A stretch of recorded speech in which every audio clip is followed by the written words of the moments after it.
നമസ്കാരം. ഞാൻ തൈക്കാട് അയ്യ. നിങ്ങൾ എന്നെ പല പേരുകളിൽ അറിയൂ. എന്റെ യഥാർത്ഥ പേര് സുബ്ബരായൻ. ചിലരെന്നെ ശിവരാജയോഗി എന്ന് വിളിച്ചു. രാജകുടുംബം ബഹുമാനത്തോടെ സൂപ്രണ്ട് അയ്യ എന്ന് സംബോധന ചെയ്തു. സാധാരണക്കാർ സ്നേഹത്തോടെ തൈക്കാട്ടെ അയ്യ എന്നും. എന്നാൽ ചരിത്രം എന്നെ ഓർക്കുന്നത് ഒരുപക്ഷേ ഗുരുക്കന്മാരുടെ ഗുരു എന്നായിരിക്കും. എന്റെ ജനനം 1814 തമിഴ്നാട്ടിലെ നഗലപുരത്തായിരുന്നു. ഒരു തമിഴ് പണ്ഡിതന്റെ മകനായി. അറിവ് തേടി ചെറുപ്പത്തിലെ ഞാൻ ഭാരതം മുഴുവൻ സഞ്ചരിച്ചു. പല ഭാഷകൾ പഠിച്ചു, പല സംസ്കാരങ്ങൾ കണ്ടു. ഒടുവിൽ ഞാൻ കേരള മണ്ണിലെത്തി, അന്നത്തെ തിരുവിതാംകൂറിൽ. അവിടെ വെച്ചാണ് ഞാൻ ചരിത്രത്തിന്റെ ഒരു നിർണായക ദൗത്യത്തിന് സാക്ഷിയാകുന്നത്. ജാതിഭ്രാന്തിനെതിരെ ശബ്ദമുയർത്തിയതിന് ശിങ്കാരത്തോപ്പ് ജയിലിൽ അടയ്ക്കപ്പെട്ട ഒരു യുവാവിനെ ഞാൻ കണ്ടുമുട്ടി. മുത്തുക്കുട്ടി എന്നായിരുന്നു അദ്ദേഹത്തിന്റെ പേര്. അയാളുടെ കണ്ണുകളിലെ തീയും വാക്കുകളിലെ സത്യവും എന്നെ ആകർഷിച്ചു. ശിഷ്യനായ സ്വാതി തിരുനാൾ മഹാരാജാവുമായുള്ള എന്റെ ബന്ധമുപയോഗിച്ച് 1839 ഞാൻ അദ്ദേഹത്തെ ജയിൽ മോചിതനാക്കി. പിന്നീട് ലോകം ആ യുവാവിനെ അറിഞ്ഞത് അയ്യ വൈകുണ്ഠ സ്വാമികൾ എന്ന പേരിലാണ്. യോഗവിദ്യയുടെ രഹസ്യങ്ങൾ ഞാൻ അദ്ദേഹത്തിന് പകർന്നു നൽകി. എന്റെ കാഴ്ചപ്പാടിൽ സാമൂഹിക മാറ്റം തുടങ്ങേണ്ടത് അടുക്കളയിൽ നിന്നും ഒരുമിച്ചിരുന്ന് ഭക്ഷണം കഴിക്കുന്ന ഇടങ്ങളിൽ നിന്നുമാണ്. അങ്ങനെയാണ് ഞാൻ തിരുവിതാംകൂറിൽ പന്തിഭോജനം എന്ന ഏർപ്പാടിന് തുടക്കമിടുന്നത്. അന്ന് ജാതിയുടെ പേരിൽ തൊട്ടുകൂടാത്തവരായി കണ്ടിരുന്നവരെയും ഉയർന്ന ജാതിക്കാരെയും ഞാനൊരു പന്തിയിലിരുത്തി ഊട്ടി. ഒരു മകരമാസത്തിൽ ഞാൻ നടത്തിയ ആ സമപന്തി ഭോജനത്തിൽ പുലയ സമുദായത്തിന്റെ നേതാവായ അയ്യങ്കാളിയും എന്റെ കൂടെയുണ്ടായിരുന്നു. അറിവ് ആരുടെയും കുത്തകയല്ലെന്ന് ഞാൻ വിശ്വസിച്ചു. എന്റെ വാതിലുകൾ എല്ലാവർക്കുമായി തുറന്നിട്ടിരുന്നു.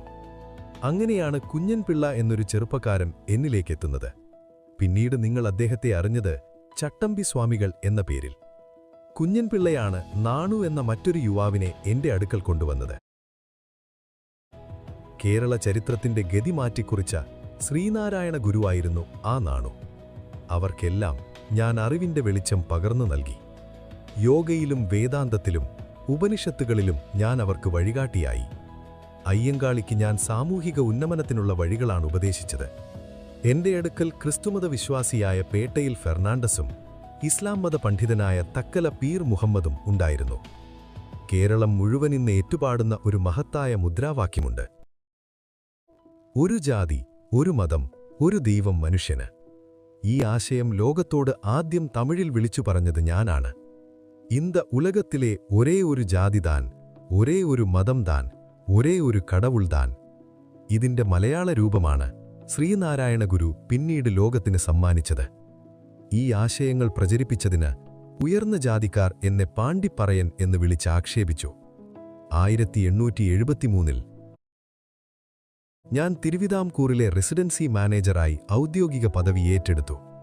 ഒരു സന്യാസിയെപ്പോലെ കാട്ടിലൊതുങ്ങിക്കൂടാതെ സാധാരണക്കാരനായി ഒരു ഗൃഹസ്ഥാശ്രമിയായി ജീവിച്ചുകൊണ്ടുതന്നെ ആത്മീയതയുടെ പാതയിൽ സഞ്ചരിക്കാമെന്ന് ഞാൻ സ്വന്തം ജീവിതം കൊണ്ട് കാണിച്ചുകൊടുത്തു. ശ്രീനാരായണ ഗുരു, ചട്ടമ്പി സ്വാമികൾ, അയ്യ വൈകുണ്ഠർ, അയ്യങ്കാളി, കേരള നവോത്ഥാനത്തിന് തീ കൊളുത്തിയ ഈ മഹാരഥന്മാരെയെല്ലാം ഒരു ചരടിൽ കോർത്ത കണ്ണിയായി ഞാൻ വർത്തിച്ചു.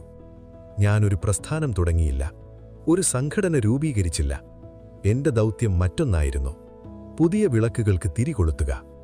1909 ജൂലൈ 20 ഞാൻ ഈ ലോകത്തോട് വിട പറഞ്ഞു. പക്ഷെ ഞാൻ കൊളുത്തിയ വെളിച്ചം കേരളത്തെ മുഴുവൻ പ്രകാശമാനമാക്കി. അതുകൊണ്ട് എന്നെ ഓർക്കുമ്പോൾ ഞാൻ കത്തിച്ച ആ വെളിച്ചത്തെ ഓർക്കുക. ആ വെളിച്ചത്തിൽ വഴി നടന്ന മഹാരഥന്മാരെ ഓർക്കുക.